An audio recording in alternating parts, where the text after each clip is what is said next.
We're about to fit or replace the clutch and the Forester. The way it is at the moment, it's hardly drivable. So what I have to do is to depress the clutch fully, put it into gear, then start the engine, and hopefully we can take off, and once I get moving, change gear. Because I have to travel best part of 40 kilometres to a place where I can have access to a hoist and an engine lifter, because it's quicker and easier on these Subaru vehicles, especially the Forester, to take the engine out instead of the gearbox.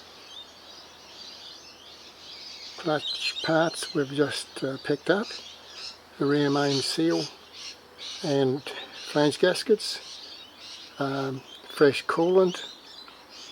So yes, these Foresters apparently can have what's known as a dual mass flywheel. We're not sure whether this one has or not.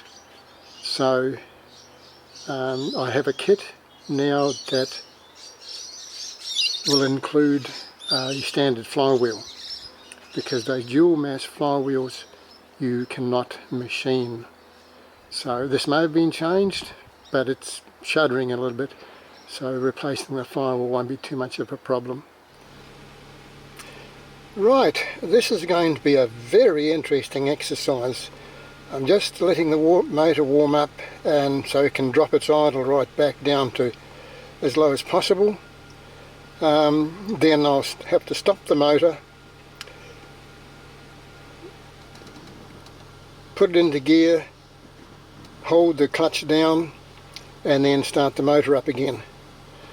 Because the state of the clutch now is that I can't get it into gear when it's idling even very slowly, and I depress the clutch. So the clutch is just about done and dusted. So whether I can change gear once we move off, I don't know. So it's going to be a very interesting exercise. So here goes. Okay, we finally got here. Smoke everywhere, but no, we got here.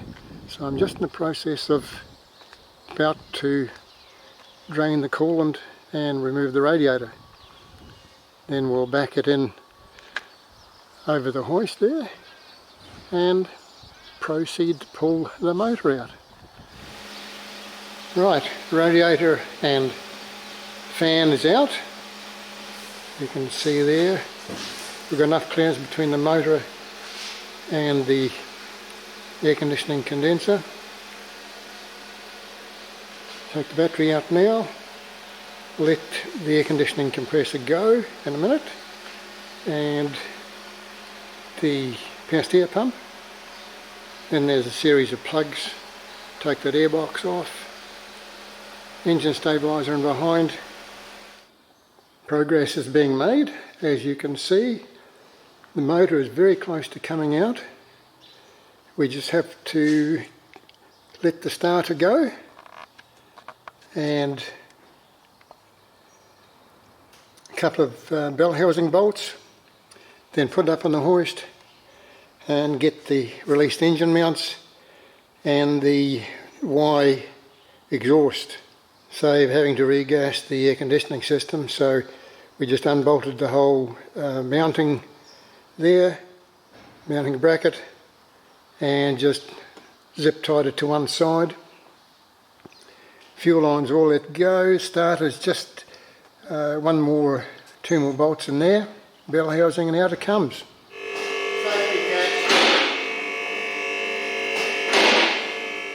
This should give you a better idea from what it looks like from underneath. So yeah, the exhaust's got to come off there. As you can see, I've wrapped it with heat wrap to stop the excess heat build up around the motor, keep the heat in the catalytic converter.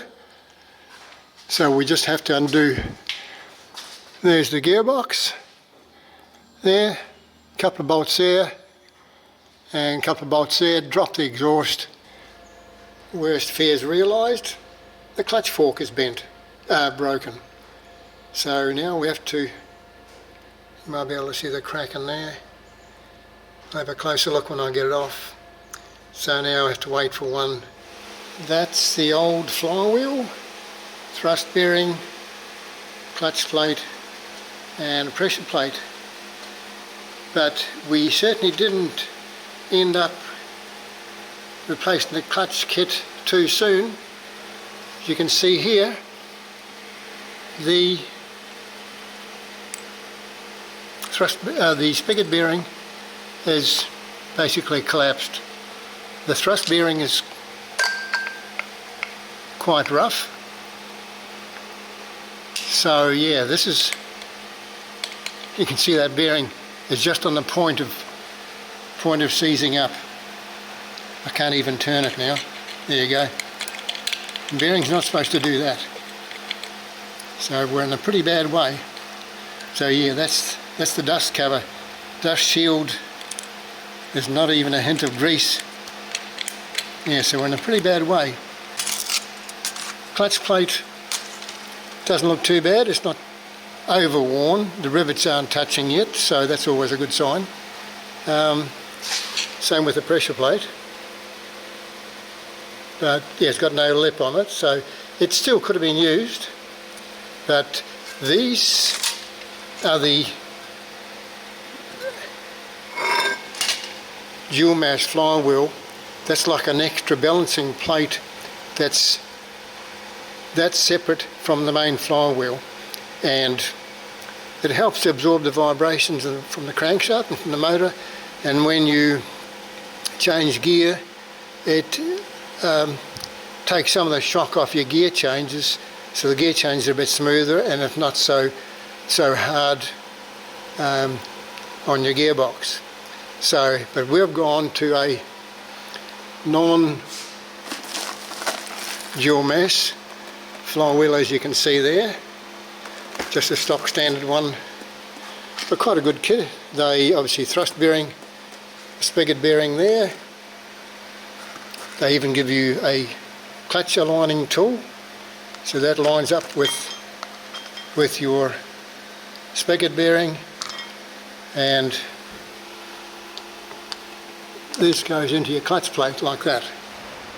New bolts for Dago flywheel to crankshaft, and then you've got bolts for pressure plate to flywheel, these ones here. So clutch plate there. So yes, now I just have to go and obtain a clutch fork. That could be interesting. So it'll obviously be tomorrow.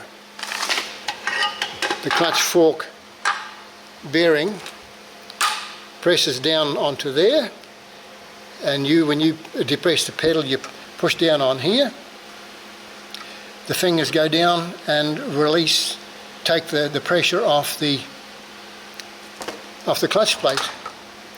So, and then when you let your foot up as it drives, these fingers come back up again, squish the clutch plate up against the flywheel, and you take off.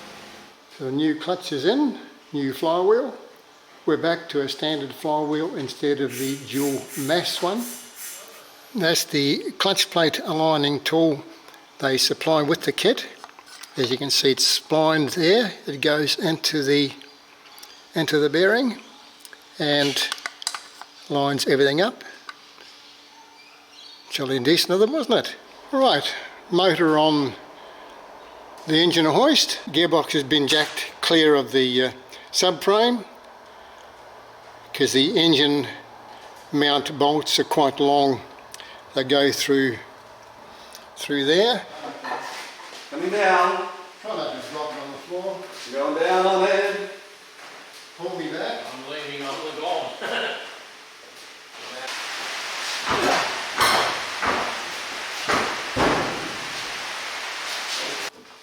Good. Motor back in. So now just pull the bell housing bolts, starter, exhaust, and just bolt everything back up again. Handy having a hoist. Makes life a lot easier.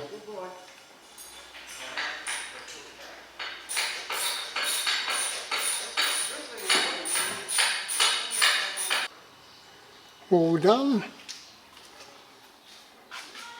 Those wires hanging down are for the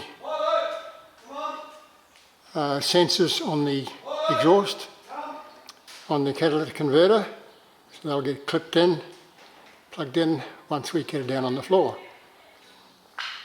Progressing well. That side, all the wiring and everything's all hooked up. The engine stabiliser there, done up.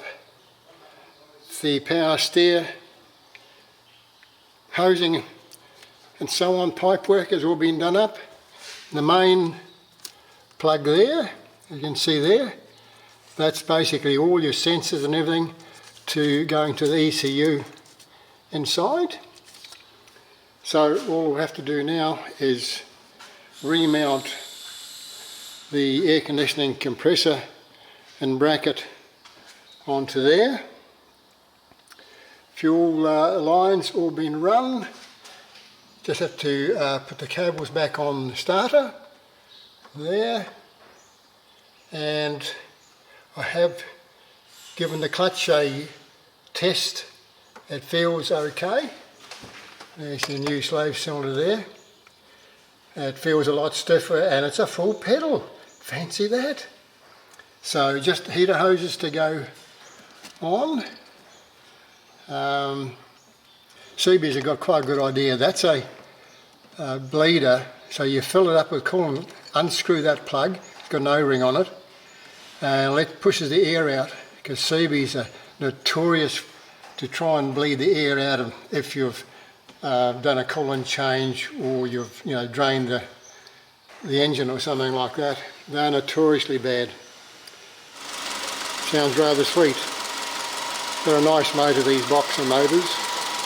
So we'll head home shortly.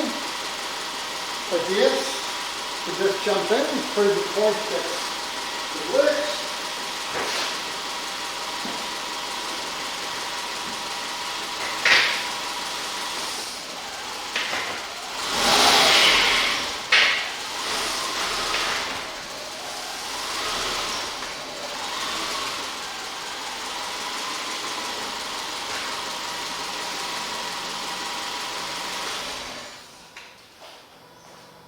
That's rather good, but what we have to do now is, because when the battery is disconnected, because this is fly-by-wire, it doesn't have a cable to the throttle body, so you disconnect the battery and it loses its memory. So now I have to just turn the ignition on, depress the accelerator to the floor and back 5 times, and that should memorise it, turn it off and start it.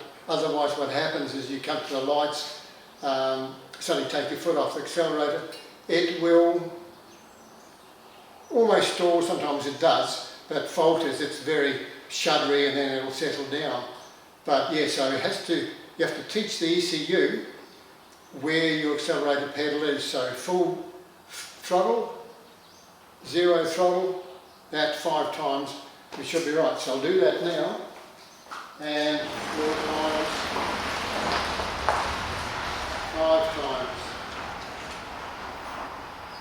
Should be good.